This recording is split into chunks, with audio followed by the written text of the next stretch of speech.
दहशत गर्दी को सरहदों से उठाकर बहरे हिंद में डबो देंगे। वज़ीर-ए-आज़म का कौमी पैगाम अमन कमेटी के अरकान से मुलाकात में इज़हार ख्याल। कहा, दहशत गर्दी के खिलाफ जंग में 1 लाख पाकिस्तानी शहीद हो चुके। पाकिस्तान ने न सिर्फ खुद कुर्बानियां दी बल्कि दुनिया को भी दहशत गर्दी से महफूज बनाने में किरदार अदा किया है।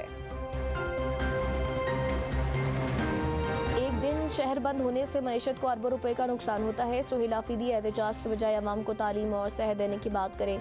गवर्नर सिंध कामरान टिसोरी की मीडिया से गुफ्तगू। कहा, जंग जीत ली, अब दीगर मसाइल से निकलने का वक्त है। मार्का हक के बाद मार्का मईशत भी जीतेंगे।